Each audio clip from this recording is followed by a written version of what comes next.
and it extends well beyond Afghanistan and Pakistan. It will be an enduring test of our free society and our leadership in the world. And unlike the great power conflicts and clear lines of division that defined the 20th century, our effort will involve disorderly regions, failed states, diffuse enemies. So as a result, America will have to show our strength in the way that we end wars and prevent conflict, not just how we wage wars. We'll have to be nimble and precise in our use of military power. Where al-Qaeda and its allies attempt to establish a foothold, whether in Somalia or Yemen or elsewhere, they must be confronted by growing pressure and strong partnerships. And we can't count on military might alone. We have to invest in our homeland security because we can't capture or kill every violent extremist abroad. We have to improve and better coordinate our intelligence so that we stay one step ahead of shadowy networks. We will have to take away the tools of mass destruction.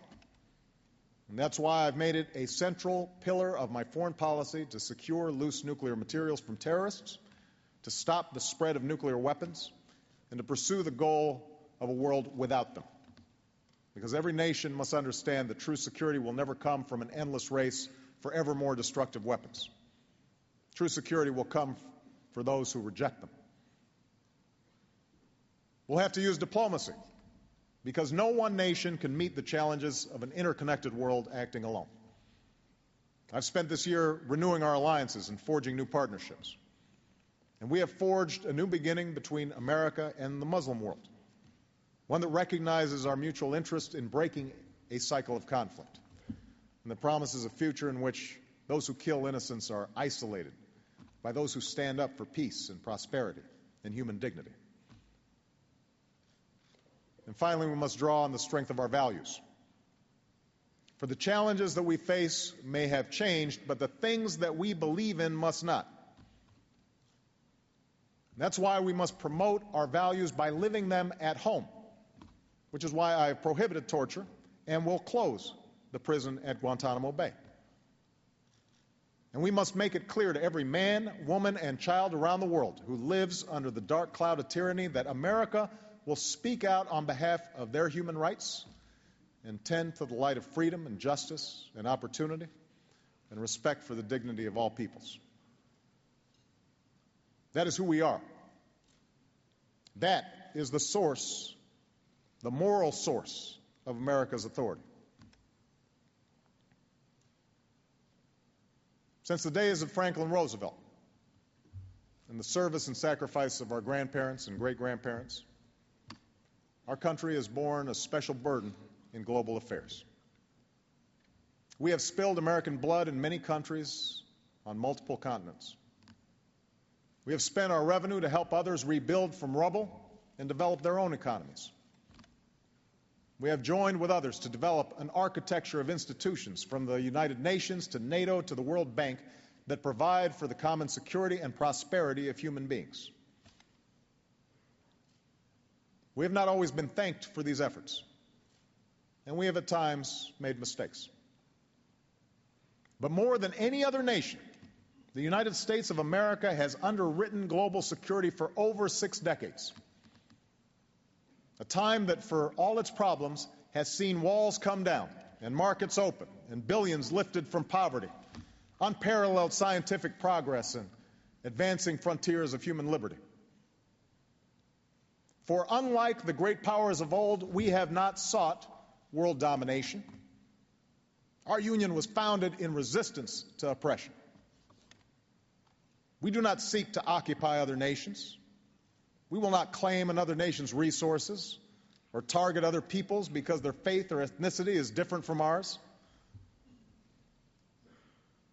What we have fought for, what we continue to fight for, is a better future for our children and grandchildren, and we believe that their lives will be better if others' peoples, children and grandchildren, can live in freedom and access opportunity.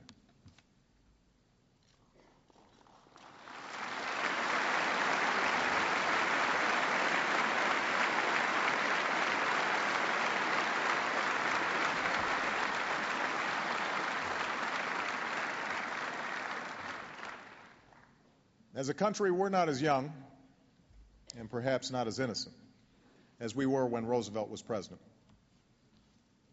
Yet we are still heirs to a noble struggle for freedom.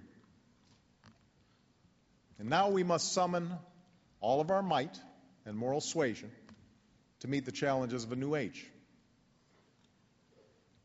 In the end, our security and leadership does not come solely from the strength of our arms. It derives from our people, from the workers and businesses who will rebuild our economy, from the entrepreneurs and researchers who will pioneer new industries, from the teachers that will educate our children and the service of those who work in our communities at home, from the diplomats and Peace Corps volunteers who spread hope abroad, and from the men and women in uniform who are part of an unbroken line of sacrifice that has made government of the people, by the people, and for the people a reality on this earth.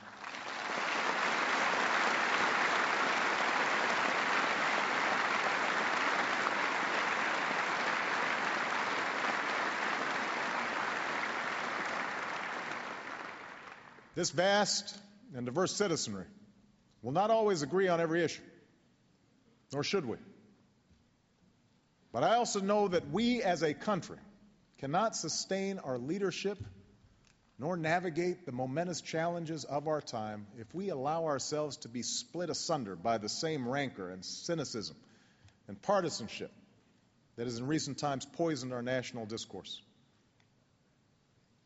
It's easy to forget that when this war began, we were united, bound together by the fresh memory of a horrific attack and by the determination to defend our homeland and the values we hold dear. I refuse to accept the notion that we cannot summon that unity again. I believe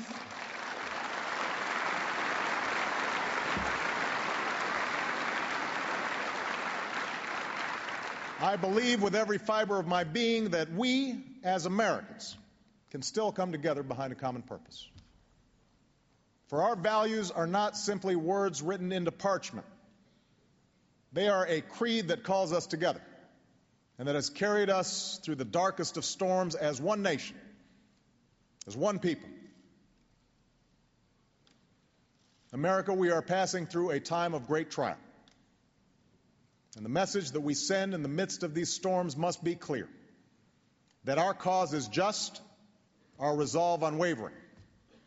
We will go forward with the confidence that right makes might, and with a commitment to forge an America that is safer, a world that is more secure, and a future that represents not the deepest of fears, but the highest of hopes.